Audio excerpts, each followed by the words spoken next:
Well, you were going to tell us about the forest fire. Yeah, the first one that I can remember, I was about maybe 5 years old. And of course all the timber had been cut and it was all dried slashing. See? Well, the fire came from the west, and we had where I was born, right down here where they live, just not even a half a mile. We had the fence was all pine stumps, and that held the cows in, you know. And that whole section all caught fire at once.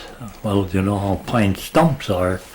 Well, anyway, there was no way. All they could do is just keep the buildings from burning. And, well, I had a rubber ball. I'll have to tell you this anyway. A hollow rubber ball, see, with a pinhole in it. And I'd squeeze that, you know, and I'd get it full of water, and I was squirting up on the roof, keeping the house from burning down. Well, I can still remember that. But anyway, we didn't burn the house down. Now, what year would that have been? That would have been about around 1910, I suppose. Somewhere is it there. I figured I was about 5 years old, and How old are you now? I'm 84, so well, that's what I want. Well, we've had forest fires out here, other ones that was bad too. You know, they logged off all this country, and then well, they used to tell us that these big ones that own these timber would touch a match to their slashings after and burn them up. Well, they didn't care if we burnt with them. Well, anyway, oh yeah, we fought fires, quite a few fires. In fact, I used to work for the county, driving one of their small caterpillars, and they had a fire. Well, Brinks started up out there, and they got a big fire.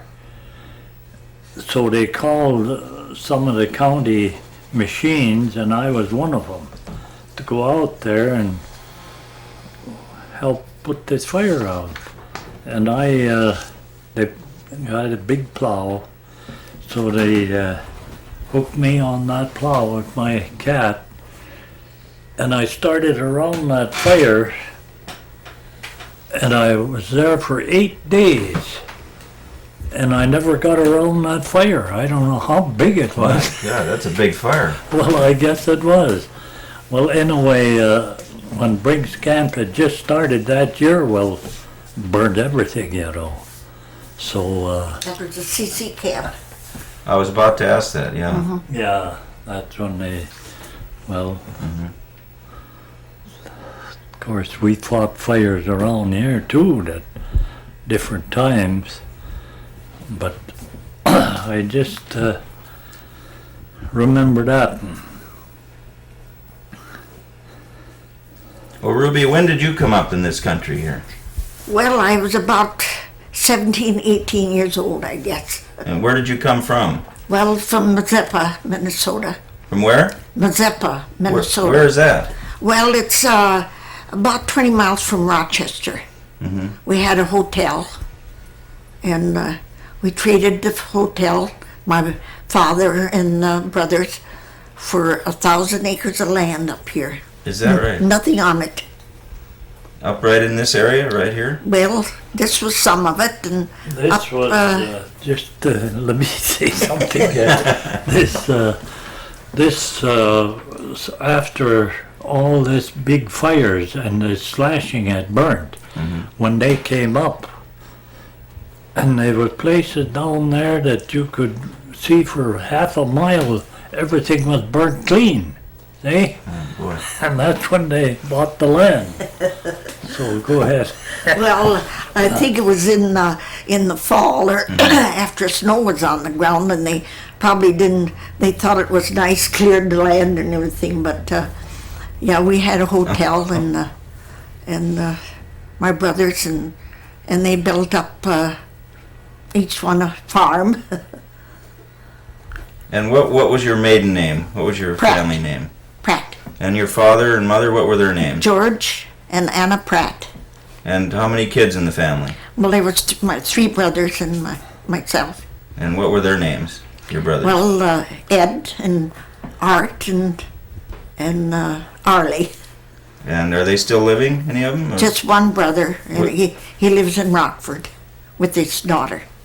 did they stay up here after they They stayed here till they passed away. They did? All but Arlie, of course, he's living with his daughter now in Rockford. And they were right neighbors here then as well. And what do you remember about first seeing this land up here and moving I here? thought we lived on, my mother and my sister-in-law lived down this way where that big grade is. There was a big house on the side of the road, and we stayed there and we had some stock, but the rest of them came out here to work. And we came out one day and I thought, what are we coming to?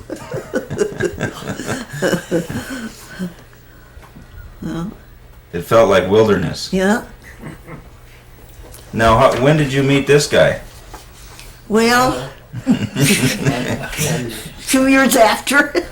When they was moving up here, they come by rail cars. They had 3 carloads of machinery and stuff, and stock and everything.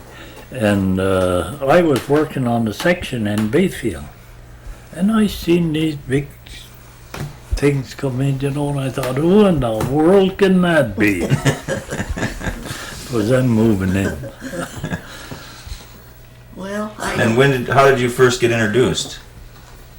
Do you remember? I guess at the dance, we used to have little dances in the school and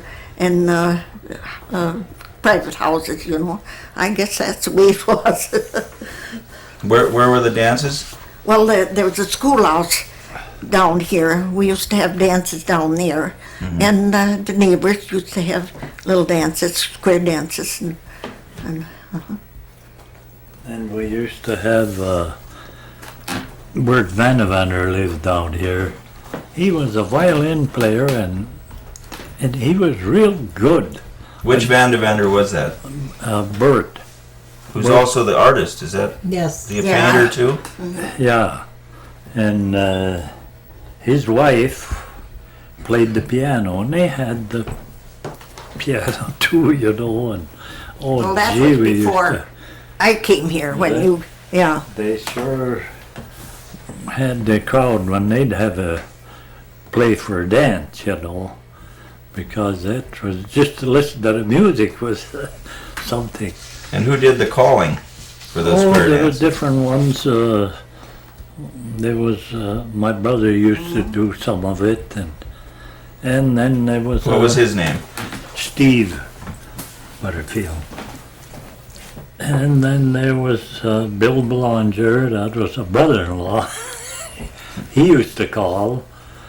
And Isaac Belanger, he used to call whoever, you know, whoever they'd get around, some would call, others would call.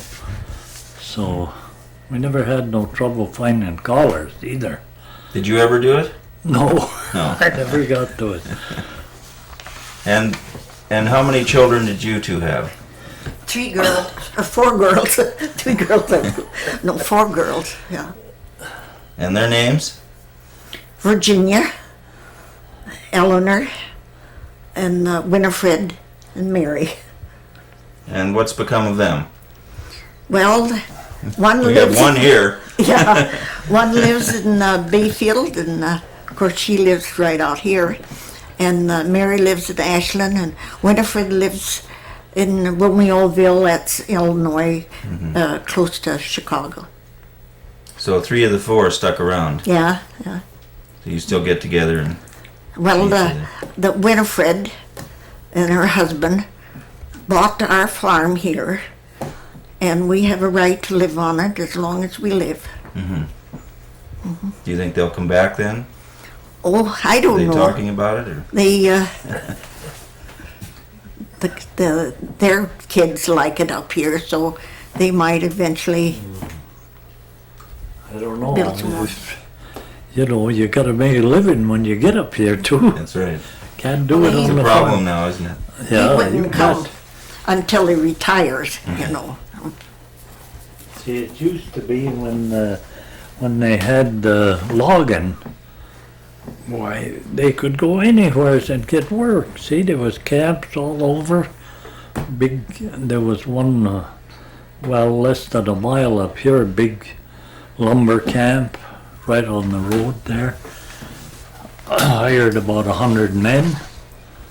Well, people, of course, could stay here then because they could get work in the camps. Well, talking about our children, we have 24 grandchildren and 39 great-grandchildren. Oh boy. So when you have a family reunion, it's quite an event. Well, I used to have it here a lot, but no more.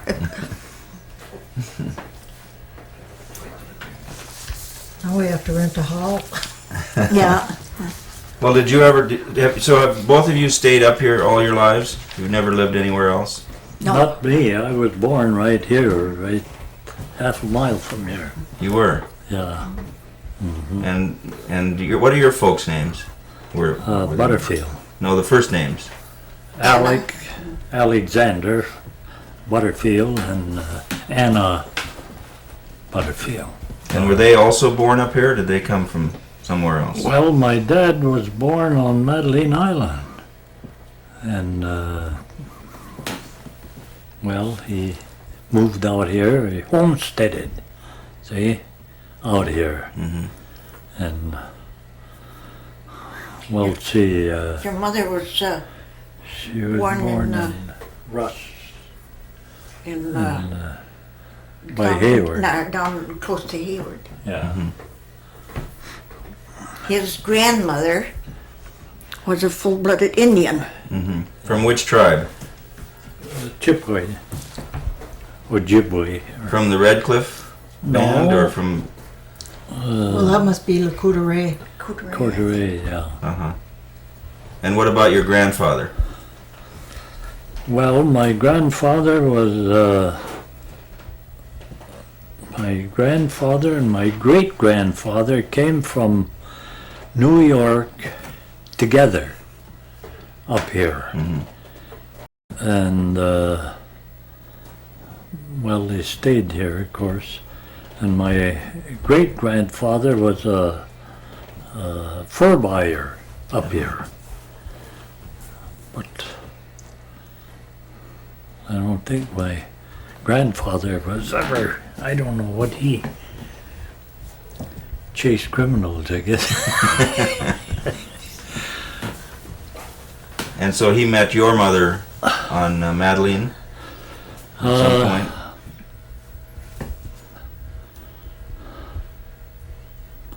I really don't know. But by the time you were born, your folks were living right here in this. Yeah. And which is called, what is the name of this area? Well, this is the Indian settlement right here.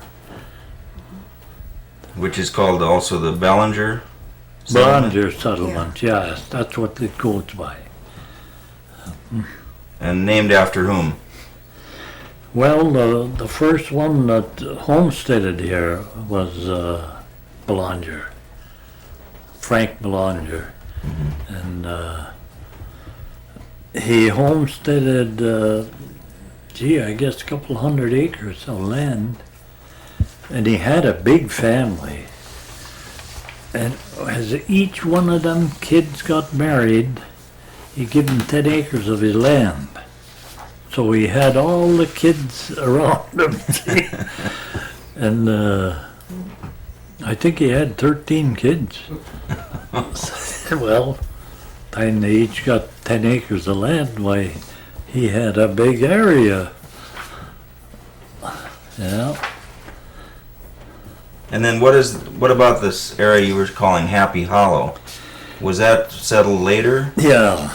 See, that at this, when we were young, there wasn't even a road down there at all. The country wasn't opened up. But There were then just trails that you... they got the logging and they followed these old logging roads and gradually made town roads out of them, see? Yeah. Yeah, there was quite a few people moved in there later. Of course, that was all white people.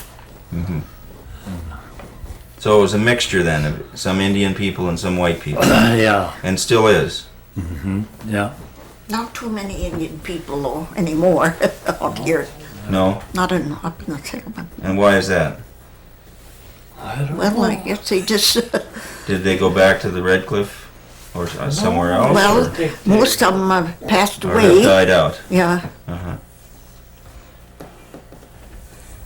In fact, him and me and Zelfa Goldman are the only old timers left around here. So it's pretty different now than it was when you were young. I guess in so. this area. Well, what kind of work did each of you do to make a living up here in the wilderness? Well, I worked for the county quite a few years, and then I worked in the, logging. And with my brother, we'd cut timber and take jobs and get it out. When they made a camp down. Did you come from this way? No? Yeah, from that direction. Yeah. Well, that valley over there was a camp there then. And, I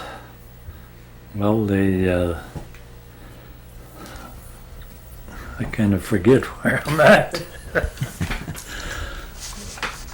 You worked at that logging camp? Yeah. Did you have a special job that you did at the camp, or did you do a lot of... Well, you do whatever opening they have, if you're tailing down or you're driving a team or whatever. What's tailing down? Well, that's, they bring the logs into the skidway and you roll them down and keep rolling them down so that they always have an opening to bring for the team to haul in the logs, see? And well, maybe you start decking them up over there. Of course, they're hauling at the same time, and well, lots of different jobs. Drive team. In fact, he got his nose cut off while he was doing that kind of work. What happened? All right. His nose. Let me change things. Okay. Hold on.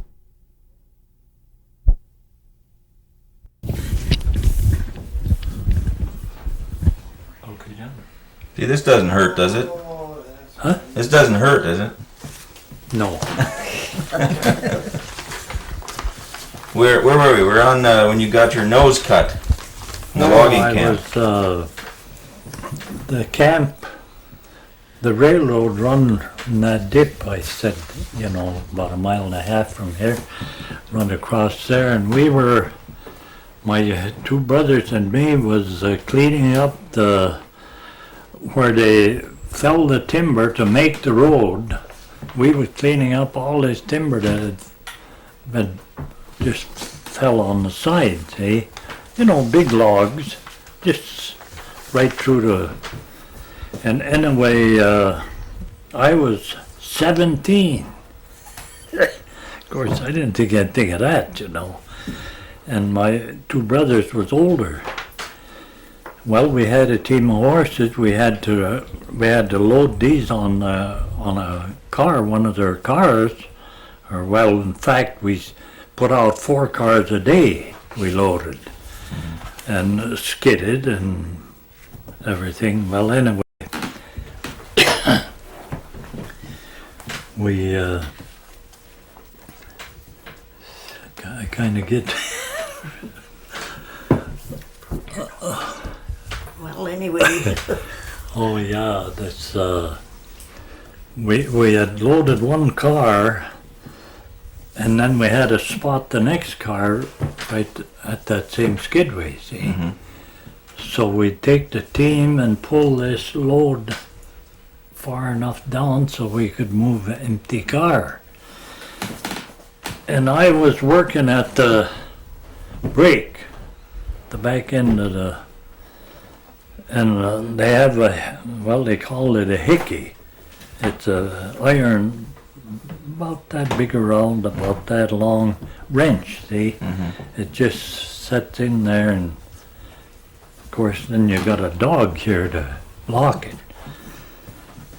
Well, I see that we wasn't going to get quite far enough with that.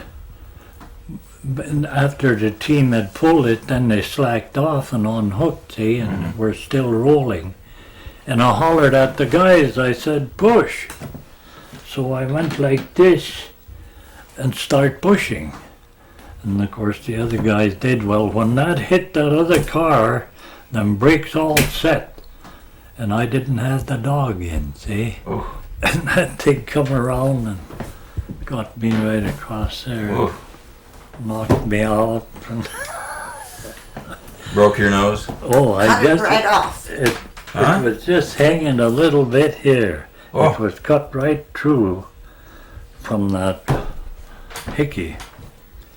And of course there we was, well, about 8 miles from Bayfield.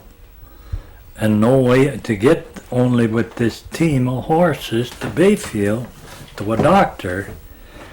And we had, heavy horses. You couldn't trot them or anything, you know, you just walked them into Bayfield. So time I got to Bayfield, I had bled a lot, I tell you. Oh, boy. Well, the doctor I went to down there, he just wrapped some rags around it, took me to the hospital, or sent me to the hospital. He didn't take me to Ashland. That was the closest hospital. And the next morning, he took his needle and he started sewing me up. And they never put a thing on that. They just sewed it up. Oh, my God. Oh. Boy, that was, when it got up around the eye up there, you know, it got to hurting pretty good, but I stood it all right. Well, anyway, my dad tried to make them pay for the hospital and stuff. And old Walksmith, he says that boy wasn't even supposed to be working. He says he ain't old enough. Well, I was supposed to be 18 before I could go to work for him. Oh. So they ended up, they each paid half of my hospital bill. Oh boy. I never did, I thought that doctor could have done a little better job of sewing it up too, but anyway, that's what he done. So I've only been, now I was 17 then, so I've been quite a few years with that. Yeah.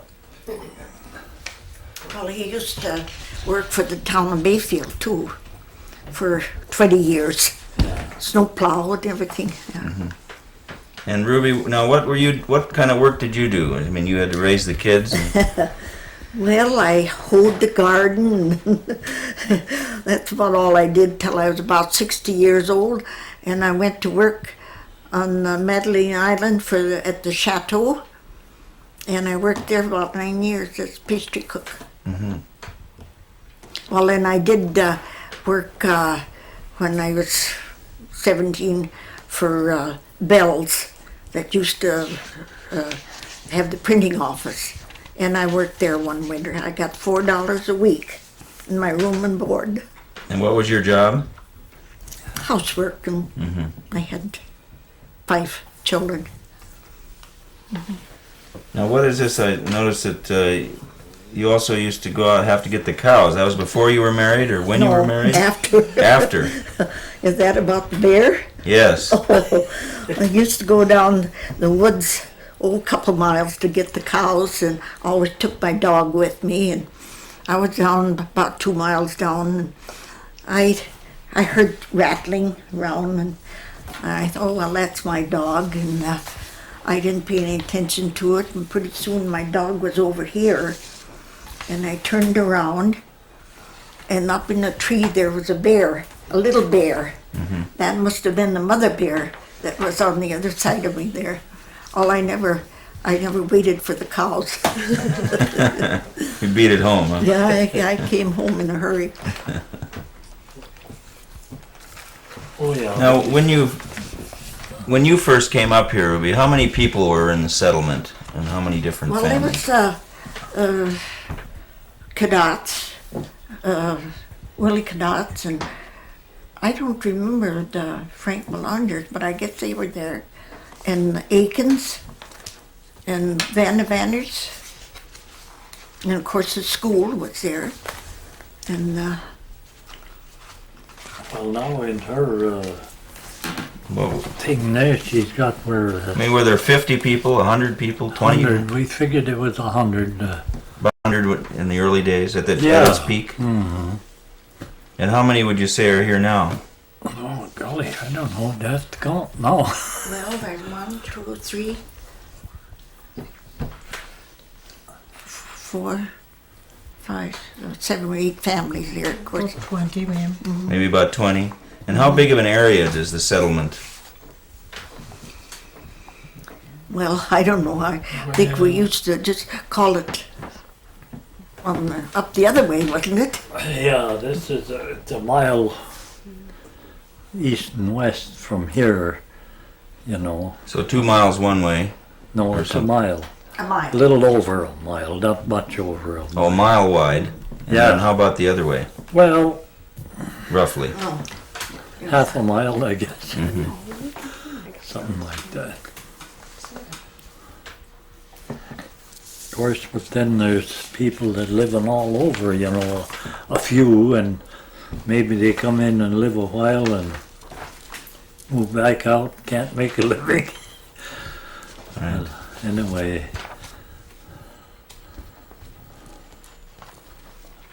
Did you ever do any fishing? well, only in the fall I'd go and fish herring, Mhm. you know, for fishermen in Bayfield there. But I never fished for myself. Who did you work for? Remember when you Booth. fished herring? For Booth. Yeah. Yeah, we used to freeze fish then them days, see. You know, they'd freeze them herring. Did you ever see them, how they froze them? They put like 2 dozen in a pan and freeze them that way, and overnight, in the morning, they put them in hot water, that pan, take them out, and that 2 dozen herrings froze together there. Like that. And that's the way they'd pack them and freeze them again in a car and sell them that way.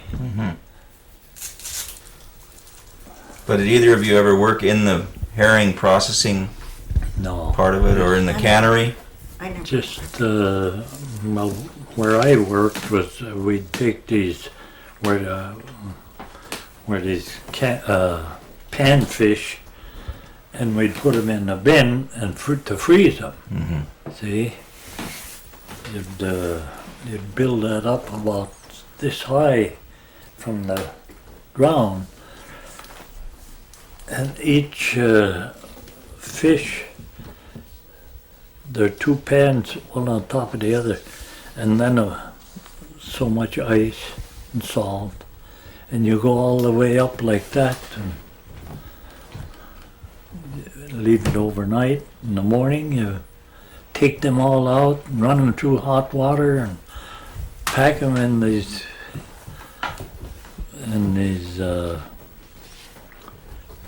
boxes and do the same thing over again.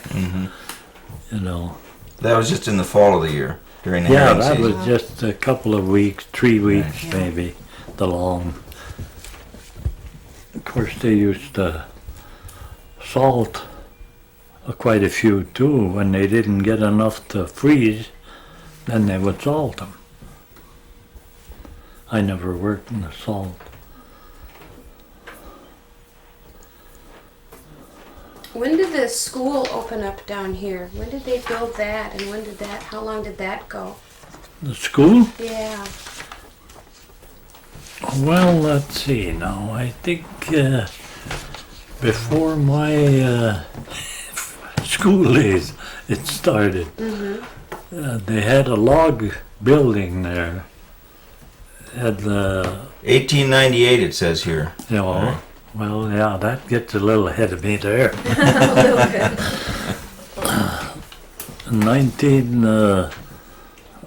1905 or around that they built a new school right alongside of the old one, see? And that's where I started school, in the new one. Do you remember your first teachers? There's well, let's see, if it was 1905, it'd still be the first teacher, Dominic, is it Duchamp? Oh, He was born in 1905. Oh, okay, well then we get down here to no, Bertha Ryan or Myrtle Dean. Myrtle Dean was my first teacher. Yeah. Well, She was good. she learned my ABC. And how many kids were in the school then? It was all the grades, right? Yeah, 8 grades. I don't know, they'd probably be 20, 25, I suppose. With one teacher for One teacher, the whole yeah. works. Yeah. And what about Essie Conlon? Yes. She was kind of a tough one. She was. I remember her. Yeah. And then May Rockwood. Yeah. And do you remember anything special about one of those He wouldn't teachers? be on here. Or about school? No, nothing special, I guess.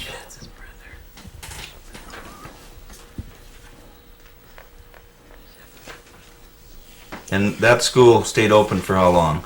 When did it? I don't its know last? when it did close. Oh, here it says 1949. Oh, Esther Vandervoort was the Yes. the last teacher. It says here.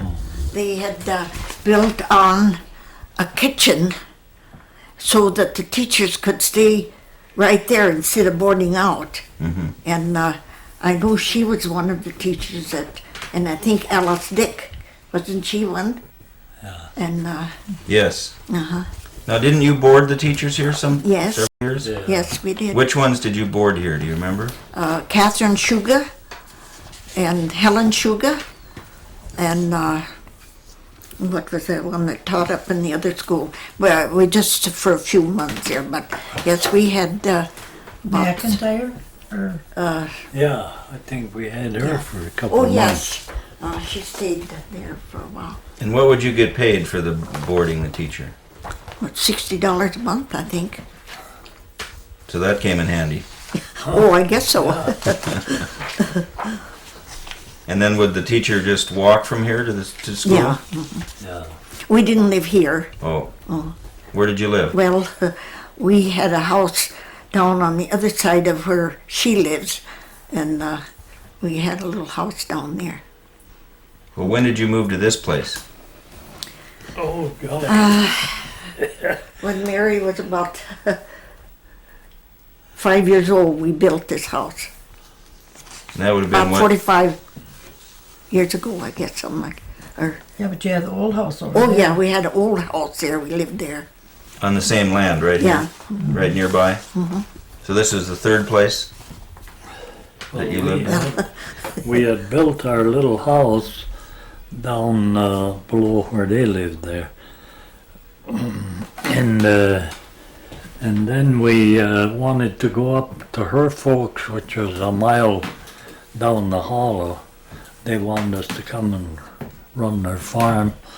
So we put the house up on skids and pulled it down there.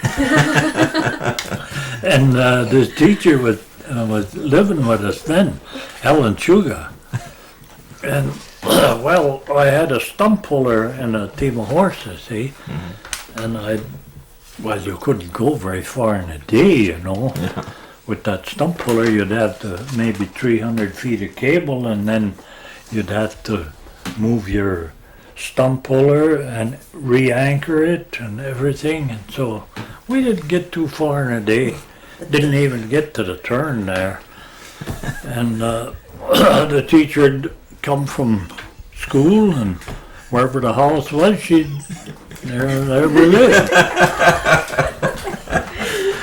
Well, Each day the house was a little further away. yeah. You never know where And it's. about the third day, she said, "You know, I like this." She said, "You never know where you're living." Yeah, she was a good sport. Yeah, she was good. And which teacher was that? Helen. Helen That was Sugar. Helen Sugar. Right. So then how long did you stay up in that location? 2 years and a half, I guess. 2.5. Yeah. Then did it all over again. Yeah. Then we jacked the house up again and put skids under it and moved it up here. Right for the garages. Right next door here. Yeah. Yeah. We didn't have no land cleared here or nothing. Then we just enough to pull the house off of the road. That was it. Well, why did you choose this spot? Well, I bought the land. See, I got the. No, that was given to me, this Well. land.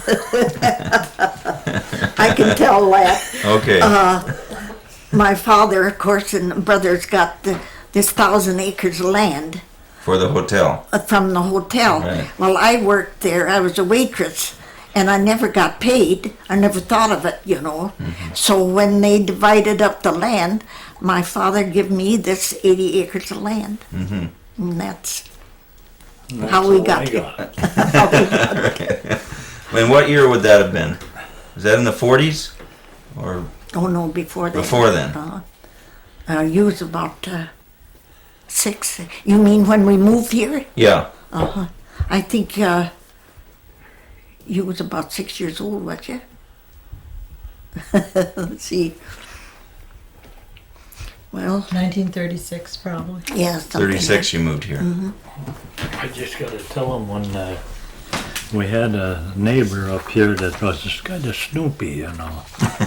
And when this Helen Sugar was teaching, after they built a room there for her to stay right there at the school, why, she heard a knock on the door after school, see? So in come this neighbor, and she didn't like him anyway. She had a baseball bat sitting right there, and she picked that baseball bat up and she come walking out. And he come in and he looked, he see her with that bat, and he turned around and he thought she was going to use the bat on him. He got out of there.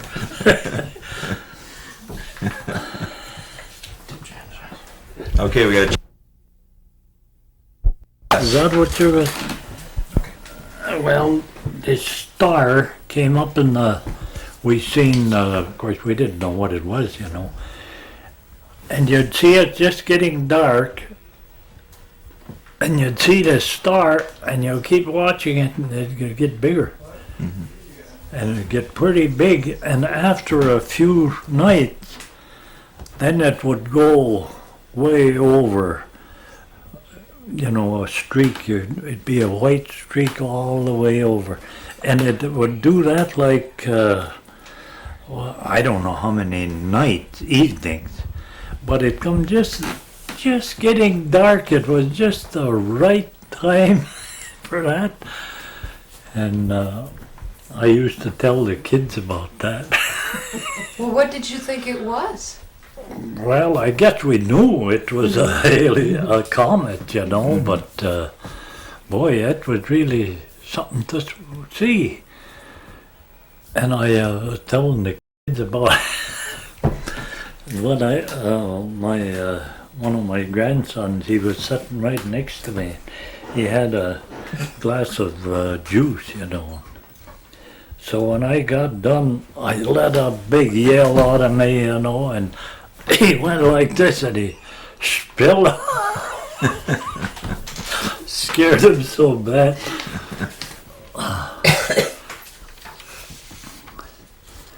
Well, that just lasted 3 or 4 nights. That's all I remember about it. I don't know.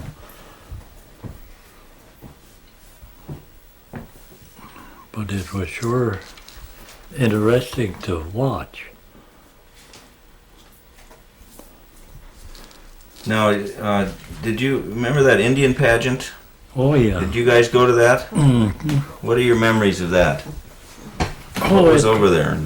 it was good. It was they showed like the Indian when they're in battle and everything, you know. And it was out past Redcliffe there, the Indian. They had the regular. They even had their wigwams out.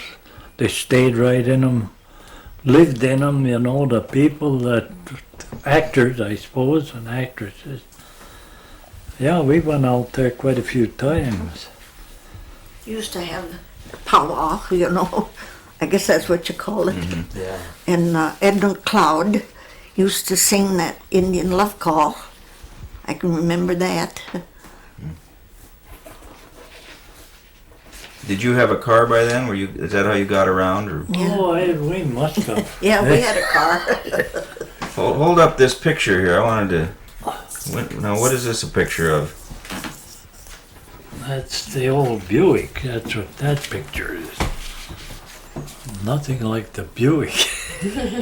And this was this before or after you were married? you No, I two? think it was about the day, probably. Oh, this was the wedding picture, I maybe. think Huh? so. You're ready to go on your honeymoon in the Buick. Well, we didn't go very far, I tell you. Where'd you go? I don't think we went anywhere. That's right. That's a nice picture. Was that 1928? Yeah, Yeah. November. Now, Rubie, tell us about before you came up here. You were born where and where did you I live? was born in Iowa. What town? Well, it's a little town, Wabeek, in Lynn County, though. And we moved to South Dakota when I was about 3 years old. And we lived up there 5 years. And they said the first year they had good crops, and each year it kept getting worse. And the 5th year, they didn't get anything. They used to get them hot winds, and when the grain was about a foot high, it would burn right down. So we moved out of there, and we moved to Minnesota, several places. Mm-hmm. And my folks built up a farm, and that's around Melrose, Minnesota. And we traded that farm for the hotel. And we was in the hotel about 2 years and a half. And then they traded that for up here. Mm-hmm. After that fire went through here, that forest fire, that's the land they bought. See, some of it that they got. Right. And we was going to take a job clearing land for them, my brother and me, but anyway, there was places there for a half acre, there was nothing. It was burnt clean. Everything was burnt. But we didn't take the job, I don't know. Well, We thought we I had to had clear too much land a day to three make brothers. wages. Three brothers and my father, of course, and they built up 4 houses. And Were the first houses log houses? no, Or were they this, cut lumber? they had a sawmill, They had a sawmill. and they sawed their own lumber. And I don't know why we ever moved from the hotel because, but I guess my father didn't. He was in the office and he didn't care for the inside work like that. So. Yeah. Well, if you hadn't, you wouldn't have come up here. No, Then you wouldn't have met him. but Unlucky she'd been. I don't know. All the work they had to do. Now, what about, there's a note here about the railroad coming out here. What do you remember about that? Well, there was a railroad that come. It was they called it the narrow gauge. Before I can remember, it came from Bayfield clear out around towards the lake and went up through the settlement there and up in logging, you know. It was built to haul the logs out on. Yeah, and well, then that petered out, that road, but then they put another one in later years and come to this valley I was telling you about, 1.5 miles from here. Come up in through there where I got my initiated. Well, anyway, this one here, this was Waxman Lumber Company that had this big, and they cleaned that whole country up. Could you also just ride it to town as a passenger on that, or was that just for hauling logs? It was just for logs. Right. Oh, you could get on and ride if you wanted to, but yeah, But you'd drive to town. There was a road by then. we used to. Well, I don't know if we drove to town much. We went mostly with horses them days, you know. Was it the same road here? Did it follow this same path as this? Well, not exactly. We used to go and you get about 3 or 4 miles from town, and the road turned this way and went right down off of the hills, clear down to the fish hatchery. And that's the way we had to go to get into Bayfield. I didn't know that. Down to the fish hatchery, and it was 12 miles, the road then. Yeah. Now the little church down there, St. Anthony's Church, is that the first one, or was there one before St. Anthony's? This church? Yeah, is that the first church that was built down here? No, there was one before that. A little log church. Because I can remember as a pretty small kid that we, after the priest would come maybe once a month, he'd have to catch a ride or walk out. Sometimes the priest would even walk. And my mother took us kids in there to the sacristy just to talk to the priest there. I can remember that time going in there, and that was, well, it seemed like it was off this way, the sacristy then. I don't know. But it was near where the church is now. It was in the same, St. same Anthony, yeah. location, right by the little cemetery. Yeah. Well, when this priest, Father Willie, when he first came here, he come and got me, and we went up. He wanted to see who all was buried up here, see? Well, he had a list, and I don't know half of them that was on that list that is buried there before my time. I don't know. I don't think he ever did find out. And were you two married in that church? No. we Where were you married? Married down in Bayfield. In Bayfield? Yes. Uh-huh.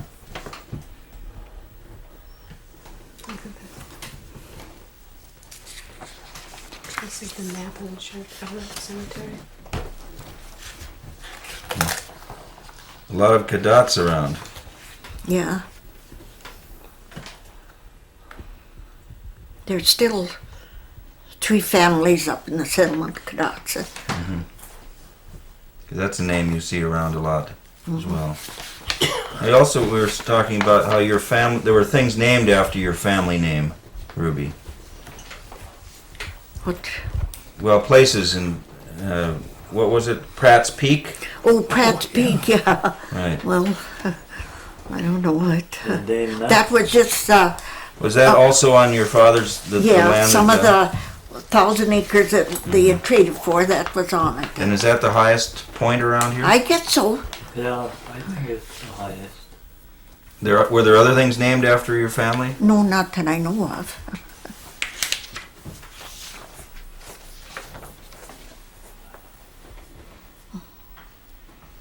Well, you probably know this settlement, every square inch of this settlement, huh? Yeah. He does. Yeah.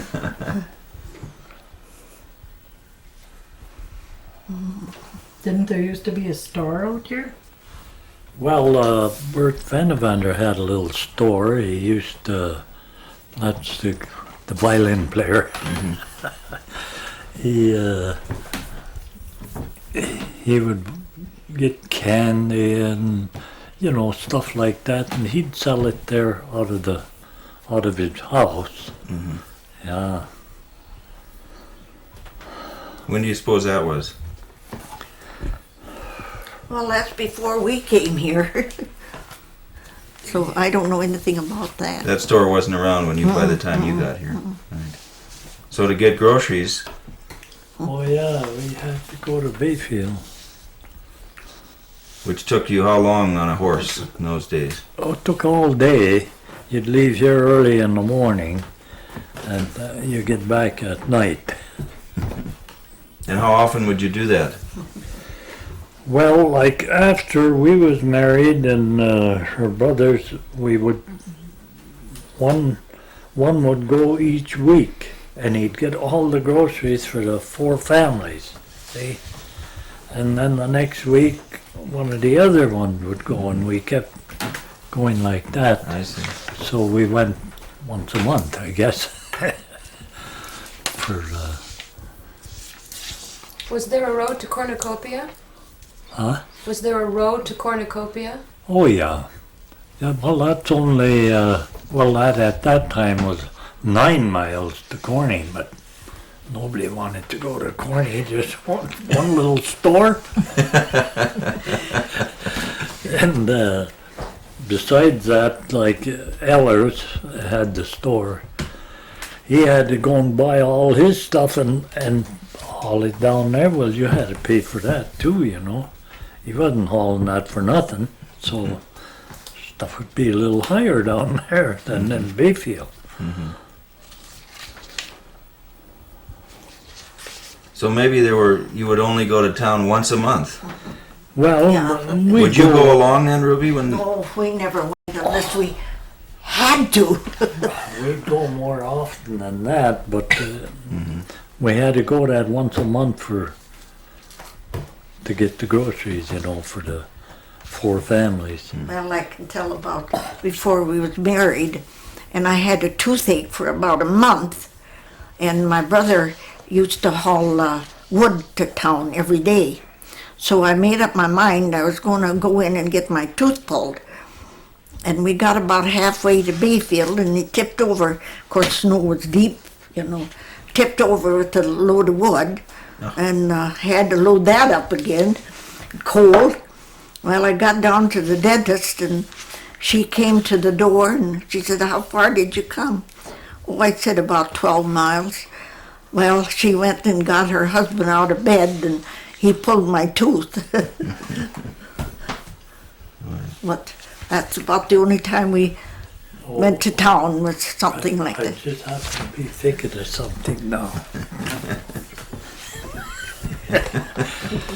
Well, they used to have parties, you know, different places, the women. Don't tell that. Well, anyway, this time we'd haul manure with we'd have a cart and have sides on it about so high and planks, around, and so manure was kind of soupy and stuff. But well, anyway, I had to take them with the team, see, My mother down to this and I. party, her and her mother. So I took them down there, and then 2, 3 o'clock in the afternoon, I had to go and pick them up. And my team of horses wasn't getting much exercise, and they were so flighty, that they just wanted to go. Well, I went to, and they got in the cart, and all we had was a board across the top, for them to sit on, and I'm sitting in the front. Well, anyway, I'm trying to hold this team, and her mother was talking to the woman where they had been visiting, and they're talking and talking and talking, and God, I couldn't hold them horses anymore, and they hit that harness, and over she went, right? Oh, Rabbit rat. Right Is in that the right? North cart, mad. God, she's. Well, I didn't dare turn around or nothing, I just watched these horses, and I was laughing, beat heck, but I didn't dare let her see me because she'd get madder than ever. Well, boy, she sputtered for a long ways before she got over that. Oh, God. When did you get the first car out here? Your dad had a Gosh. Model A, or Model T, didn't he? Yeah, I don't know when we got that first one.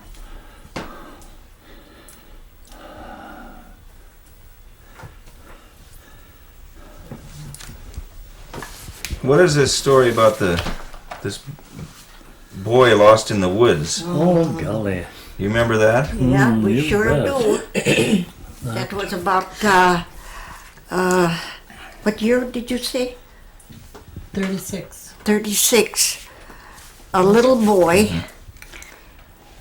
about 2.5 years old, he disappeared, and it was towards evening.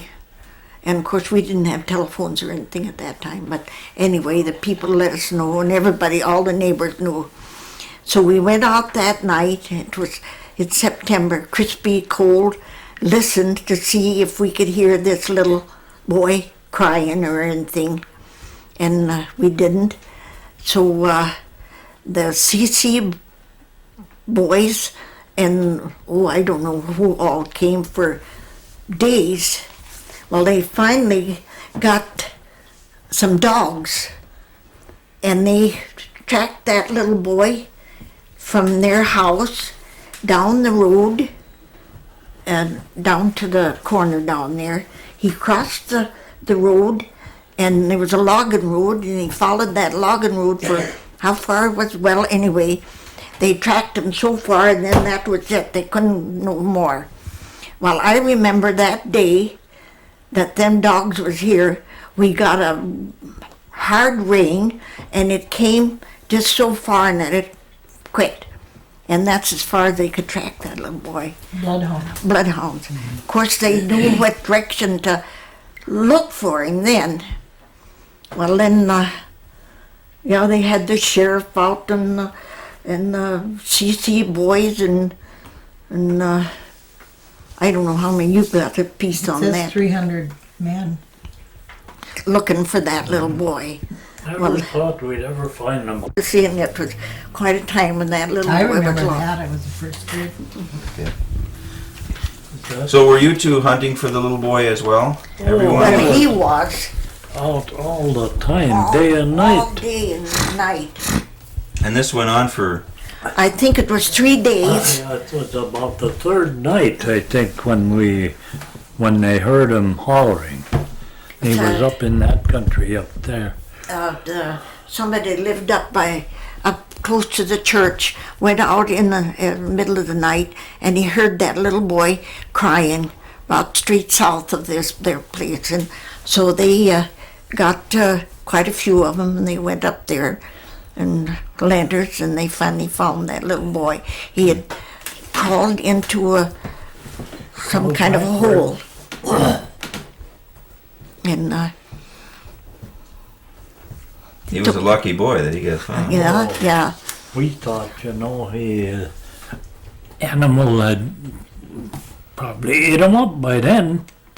Three night. That's right. Anyway, Because in those days, I suppose there were a lot of bear out there and well, What else? wolves. wolves. Yeah, I tell you, everybody in the country was out looking for that little boy. Mhm. And I had a little girl that was just about 6 months younger than him, and I was thinking to myself, now if that little tyke was out, how you would feel. Yeah, okay. That's right. You'd feel terrible. Oh, so I wouldn't let her out of my sight. Yeah. Well, then after this boy growing up, his dad, they'd come out hunting, see, in the fall, deer hunting.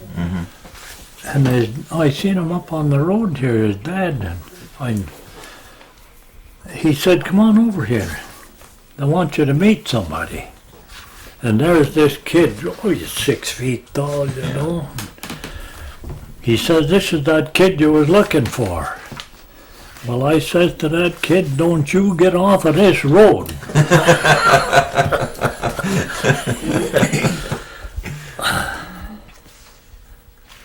You know, it seems like almost everyone we've talked to have had people that drowned or almost drowned in their families. Yeah. Did that happen in your family? Well, I lost the brother, he drowned. Two brothers. Two brothers and a nephew. Nephew. Yeah, that drowned. And how did that happen? Well, my brother, he was about 2 years older than me, What was his name? Alex. He would like to go out fishing on the ice, out of Corny there. And so he had been out a couple of times, and he went out with Darnell Blonger, with just a young kid then, went out with him. And they fished a couple of days, I guess. Well, anyway, he got a pretty good sized trout. And gosh, he cut and he gave me at least half or more than half of that darn trout. Gans did, and he says, I'll get more. So they started out that morning, and there was one place out where the ice was real thin, but they didn't know it, it was undercurrent. He stepped there and down he went. Well, Darnell was just far enough away so he didn't go in. And he told Darnell, he said, go and get help. Well, Darnell run, it was, my gosh, 3 or 4 miles from Corny, He wouldn't let him get close to try and help him, see. Well, anyway, he was dead long before they ever got out there. But then in Bayfield there, or Ashland, my youngest brother and his boy was just, I don't know how old he was, 4 4 or 5, was he that old? Just exactly. Anyway, they went swimming there at Shortbridge, this side of Ashland. And there's a current there, pretty bad, you know. It flows in and out. Well, anyway, this kid got in the water and the current took him and he hollered for his dad. And his dad jumped in with all his clothes on to try and save him, and he couldn't swim. Oh. So they both drowned Oh. right there. Yeah.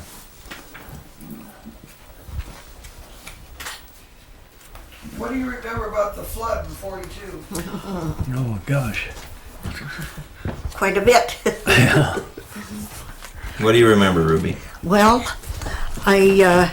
I know that, we didn't know that it rained that bad until the next morning, and we had a pail sitting out by the barn, and that pail was full of water. That was a 12-quart pail. You know, of course, they rained flared a little. Pail full of water. Well, then it washed out down by the creek down there, and they came for him to, they had to haul raspberries across a log, who's a Weber was, and he was on this side. Well, then they had to go around a different way to get to Bayfield because that road was all washed out. Well, then there was a big boulder rolled right down right into Main Street and took out one building, used to be the bakery.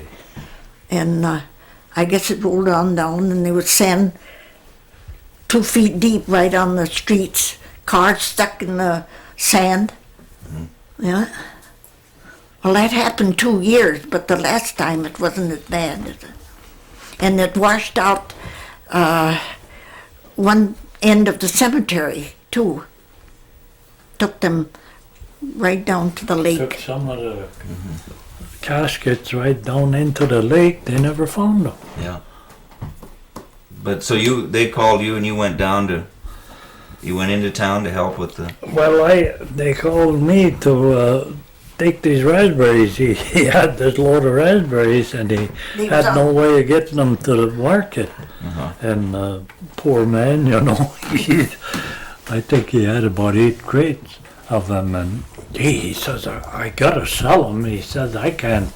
And you know, raspberries, 24 hours, they begin to mold.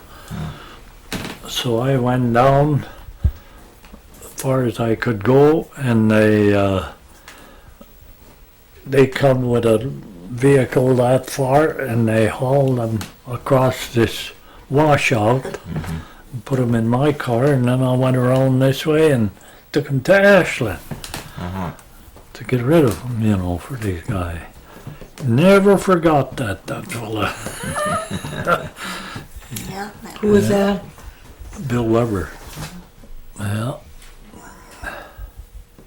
Did you guys ever grow raspberries or strawberries up here? Oh, we have a raspberry patch there we've had for 13, 14 years, I guess.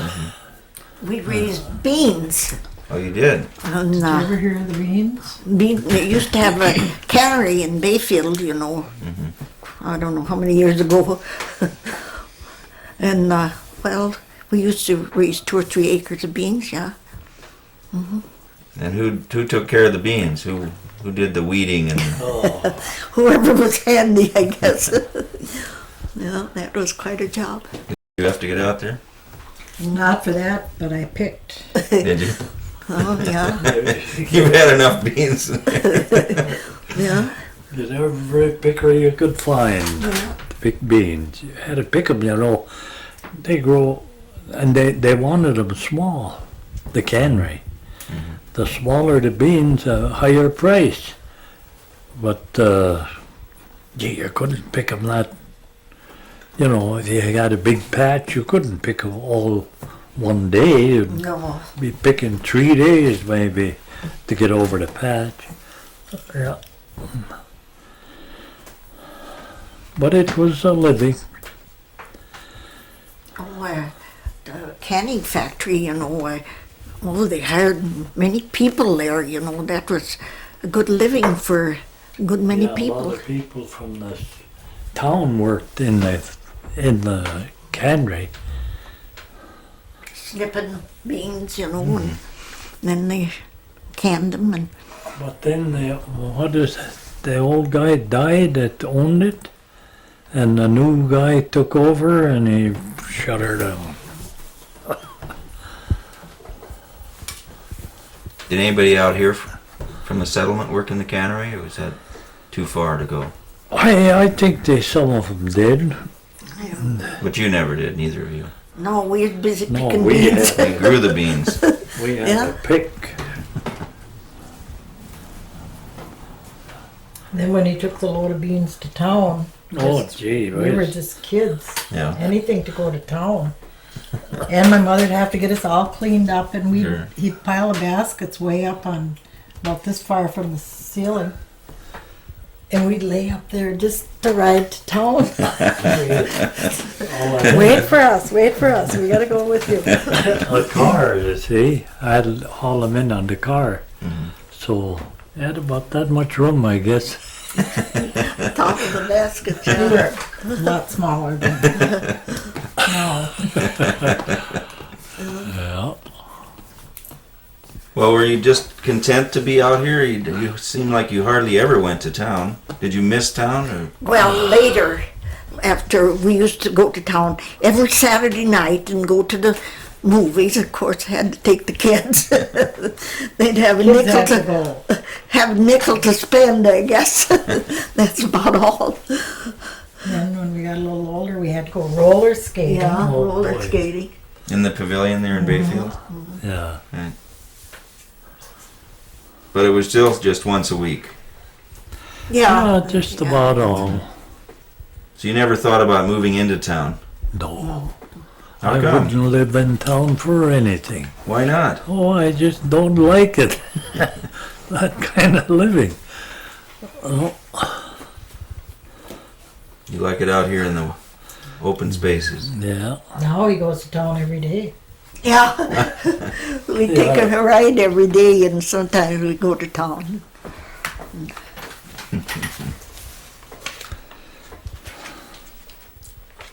Well, what are we missing here? Oh, here. What do you remember about the 4th of July celebrations out here? Oh gosh, now that, I gotta tell you about that.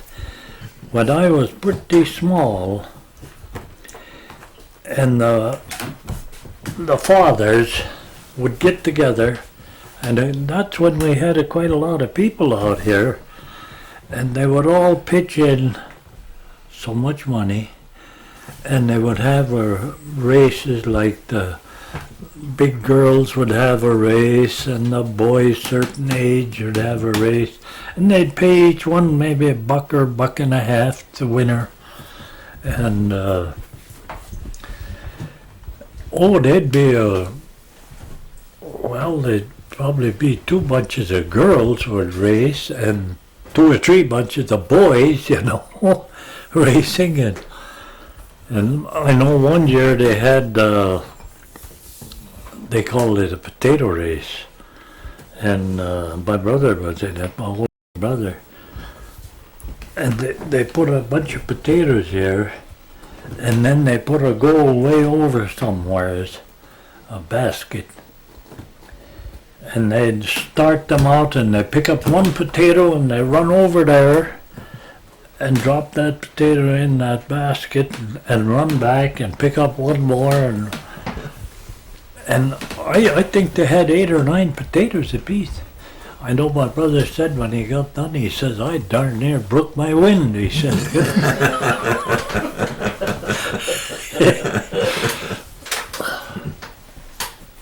Well, then they had, one year they had a boxing match and built a ring, and had 2 pretty good boxers, And then one year we had wrestlers, and we had a real good.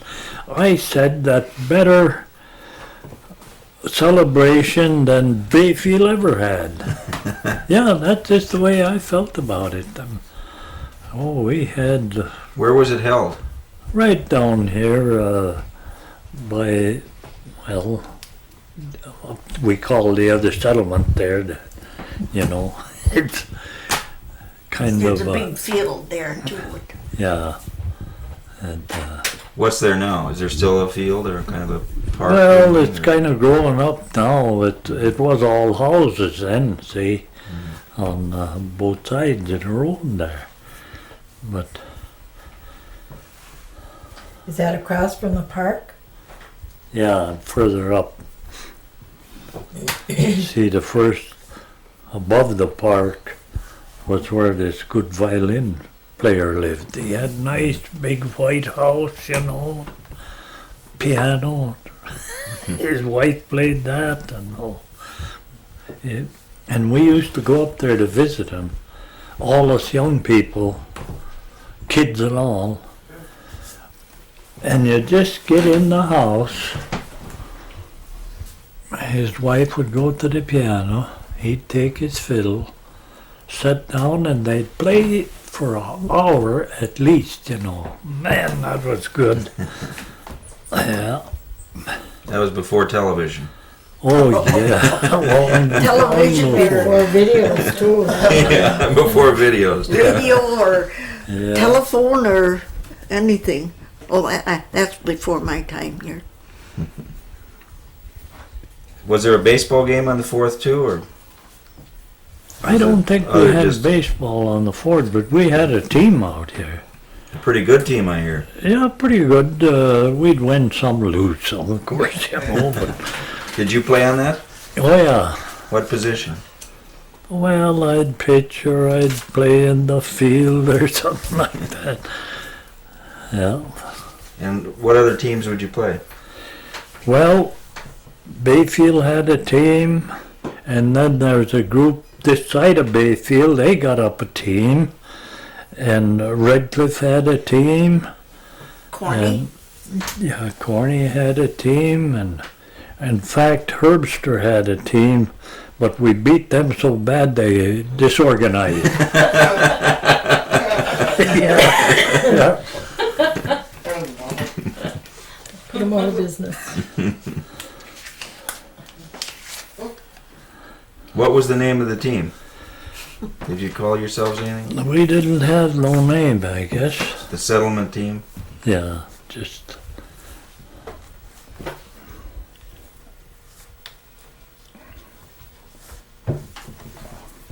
Maybe we should go see the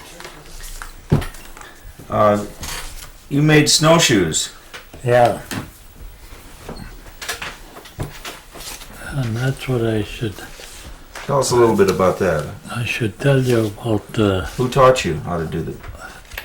I just picked it up from an old pair of snowshoes, and my dad told me. I said I'm going to try and make a pair of snowshoes. He said you'll never do it. He says you'll get just so far lacing them shoes, and he says you'll get stuck. 'Cause he says I tried it. He says and I couldn't finish it. Well, I says I'll try it anyway. Well, I made. Oh gosh, I must have made 5 or 6 pair. Anyway, made a couple pair for myself, and pair for Steve, and pair for Some Cecil. of the kids. He gave a pair out to Oh yeah. Redcliffe there. I wonder if it's still got there a yet. pair out there, hanging up. Should be that I made. And what kind of wood did you make it out of? Ash, white ash, the frame. Yeah. Oh, I guess you could use other wood, but ash seemed to be the best. And the lacing was what? Well, you're supposed to use moose hide, but you couldn't get no moose. So the next best thing was horse hide. Well, nobody around here had butchered a horse, so I used cowhide. It would you varnish it, and it. Well, anyway, I got to tell you about this. we got a big storm, big soft snow, lots of it. So Steve, my brother, and me were going to get a wolf. They can't run in this deep snow. So we took our snowshoes and we started, we had my brother take us down the hollow road until we got within a mile of 13, and he let us off, and then we went into the woods there. We figured that's the best place to track a wolf. Mm-hmm. Well, sure, we got on a wolf track right away. But you'd think about this far. Okay.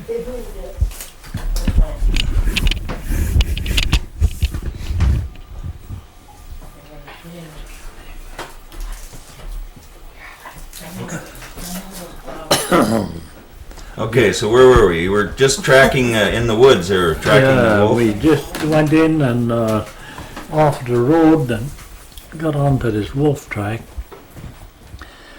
So one would go ahead as long as he could until he got out of wind, you know, until his snowshoes sinking too far. And then the other one would go ahead and we running, see, on them snowshoes. Well, this blame wolf, he come and he goes down to the Sand River runs down through there, see? And there's a big bank. He'd go down to Sand River, and then he'd go up on the other bank. So we're beside all this snow, we're climbing these banks, you know, and he'd go up there and he'd make a circle and he'd come right back to Sand River, and back down across again. Well, we chased till we were getting pretty tired. So we decided we ain't going to catch him anyway. So we said, well, let's go home. So we started walking across country coming home. Man, was we tired when we got home. And I said to her, I hate tomatoes. I could not stand tomatoes, nohow. I said, you get me a bowl of tomatoes. I said, I can eat them now. And I did, too. Oh, man. Now, what is this? This is a picture of, is that you with the snowshoes? Oh, Where's yeah. that from? Mm-hmm. I think this is when they showed how I make them at Yeah, we the went school. up to school, The school up here? In in Bayfield, Bayfield School. the city school. So you were describing to the kids how you made them. Yeah. See, there's, you got two sets of them leaning Well, against the blackboard. I got one set there, just the frame, see, and then I got the other set Done. glazed. All right. Yeah.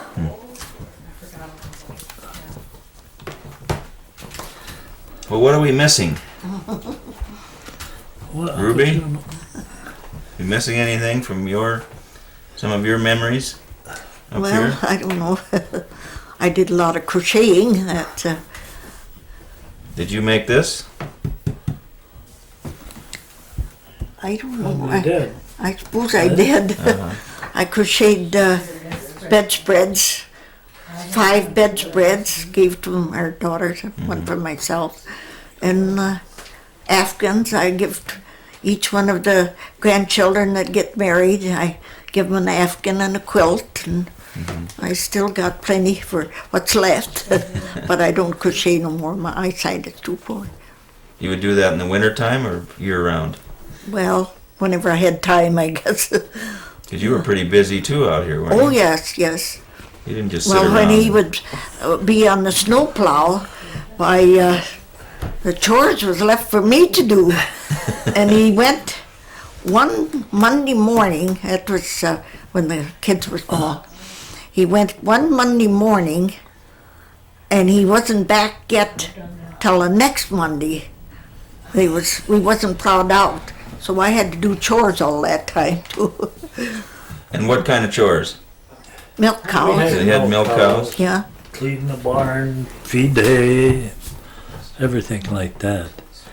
Did you have chickens here as well, or ever have Yeah, chickens? we had We had chickens. chickens. Uh-huh.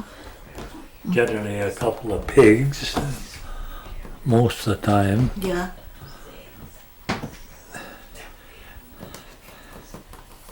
Well, I was going to tell you too about, we've had some experience chasing bears too, you know. Well, yeah, let's hear about that. There was a guy, well, where that valley is over there was a house there, and then there was an old fellow living there. Well, his nephew come up to hunt in the fall, see? And he was out somewheres, and he met up with a bear. He had a shotgun with ball shot, and he says when this bear stood up in front of him, and he says he had to look up like this, and he is 6 feet tall or more. He says that's how big that bear was, and he wouldn't shoot him. He was scared. Well, we heard about it. So the next morning, my two brother-in-laws and me, we went to get, this was in the fall, see, the bear is looking for a den. Mm-hmm. So you could track him if there was snow on the ground. So we went after this bear, and he took us way out in the country, up to the worst place you'd ever think of. You couldn't walk through there and find these places, but that bear could. Oh man, it was. We caught up to him up there, that is, scared him up. He was digging his den. Mm-hmm. Well, so he made a big circle and he started back. And we followed him for 3 days. We're going to get that bear. The second day we followed him all day, never caught up to him. Well, the third morning we tracked him down, and he went back down heading towards the lake. Well, we got down in there, and I guess there was about 50 hunters tracked that bear. No matter where we went, there was hunters. Now one of them says to me, how are we going to divide that bear up? I said, let's get him first. We never caught sight of him, nobody. No, he got away from us. Yeah. Did you ever shoot a bear? Oh yeah, I've shot 2 or 3 or 4. Do you like bear meat, Rubie? I never tasted it. No, I never tasted it. I couldn't. You didn't like the idea of it.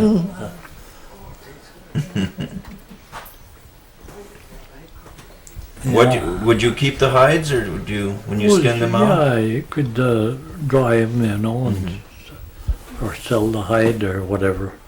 I don't know what I ever did do with them hides. Yeah. But I used to trap quite a bit for wolves, you know, $20 bounty on them. So one spring after the snow went, I went up in here and I put out my set of traps, and it snowed. Oh, must have snowed that much, you know. Well, I thought now is a good morning to go and look at my traps and see if anything's been around there. I got up there, and here's a... Say, did that light go dim or what? I don't think the sun went under. Sun went behind it, Cloud. And here's bear track that was all tramped down, just packed right down the snow. Boy, I thought that bear's around here pretty close. So I squatted right down and I didn't move. Pretty soon I see this bear coming. And he come up and he got up far enough so I had a good shot. And all I had was these target shells in my gun. I wasn't intending to run into anything like that. So I picked a spot back of his shoulder there. I shot. He turned a complete somersault backwards and landed on his feet. And he started looking around, and was he looking for me? But in a way, he got kind of sideways, and I shot him again. And I had the two bullets about that far apart there when I got him. Well, in a way, he settled down.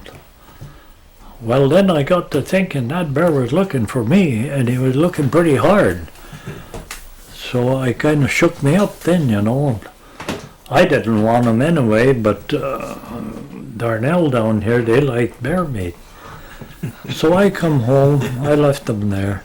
I come home and I said to him, now there's a bear up there. I said, if you want it, you can go and have it, get it. Well, they went up, and here this bear had a cub. And the cub was in my trap, and I didn't know it. See? And that's where she was waiting, all this packing around. So they brought the cub home, but it was caught on a front foot, and it had been in the trap too long, so this one foot was no good. And they brought it home and tied it up to a post there.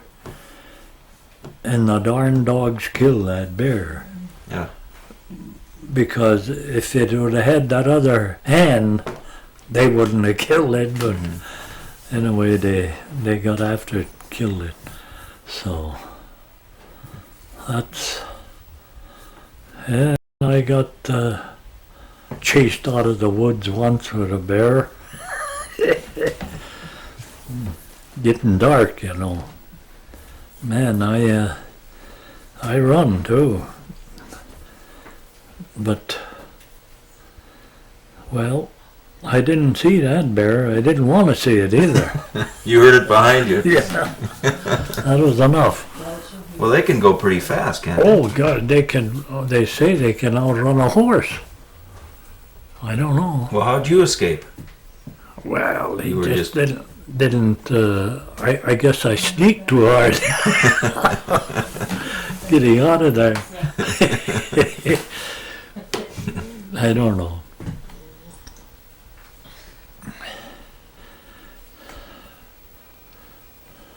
Of course, there's been a bear coming in our field all spring down here. Great. Right now? This year? This Yeah. spring, yeah. He ain't been in there lately, but it was browsing on the grass there, wasn't it? And you've seen it, Rubie? I didn't see it. I can't see that far, but Marvin, her husband, came up and had glasses, and he said, "Boy, that was a big bear." What are they, black bears? Yeah. So there's still bear around here. Oh, there's more now than there ever was. Is that right? Yeah. Her daughter, I don't know where it was. It was up on the Hollow Road. There was the mother bear and 4 cubs crossed the road, and then somebody up this way. There, I don't know, could have been the same one, but the mother bear and 3 cubs. Just not too far up here. There's more now than there used to be.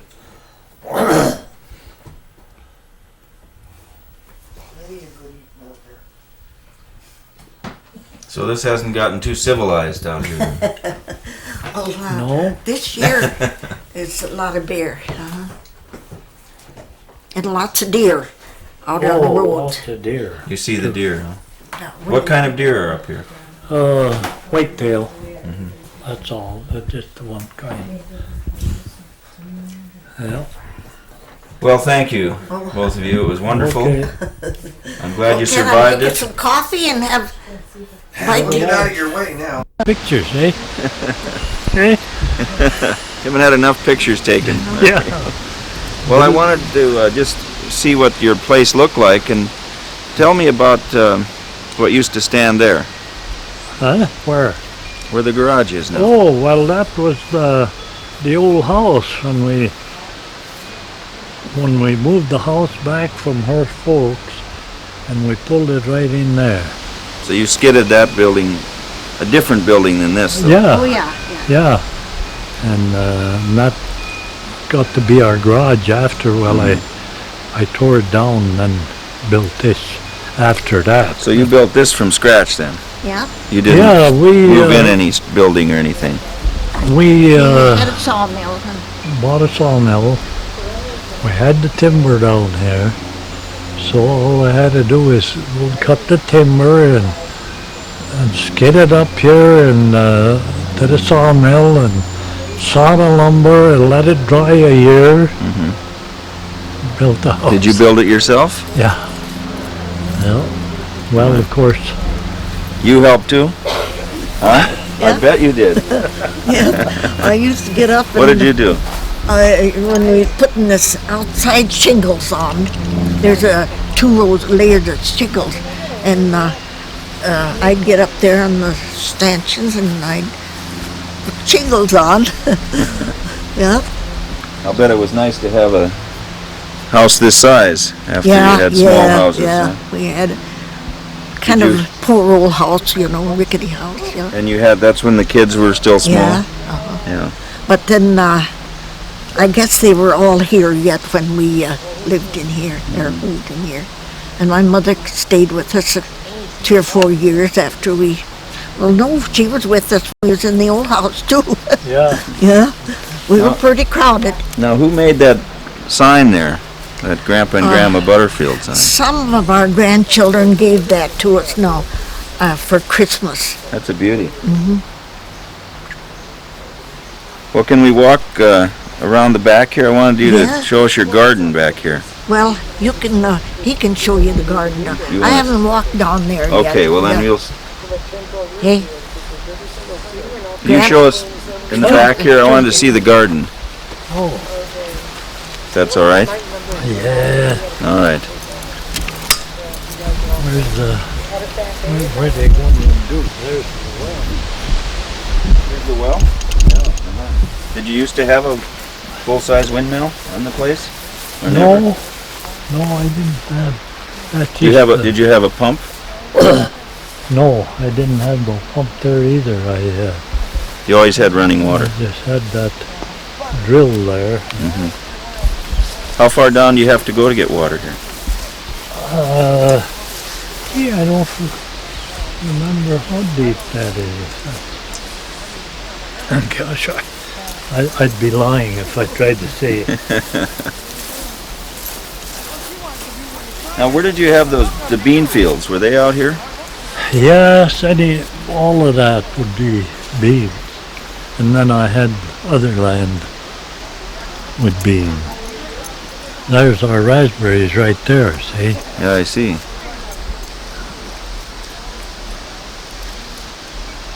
Oh, it's a beautiful spot. Yeah, But when you first moved here, was this all woods then? yeah, You had to clear it all. but, What a job. oh, boy, that is a job. But, Did you have help to do it, or? well, I'd go with my neighbor and kind of go together, a little. And then at one time... And he'd there- get some wood out of it? Oh yeah. At one time there we got I think it was after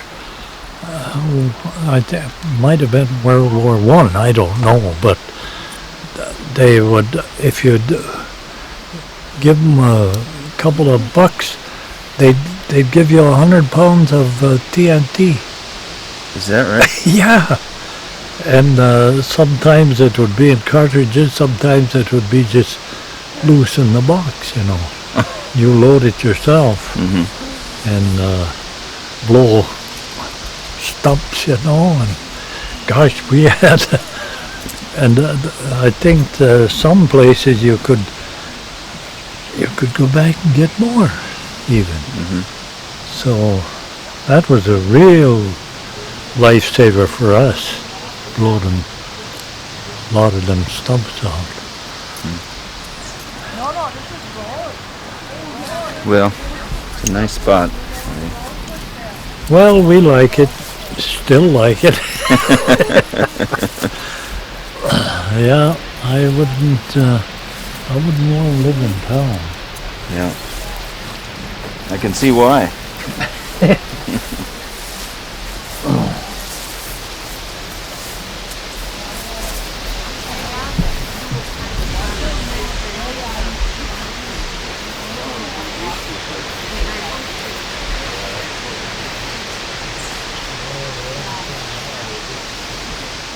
Everybody, they're not allergic to you, Rubie. Where do you want it? Right where you are. Oh, right Yeah, there. you can relax.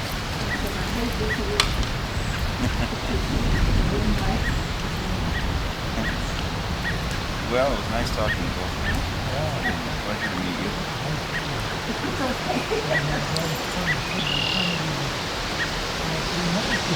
Yeah, you never know.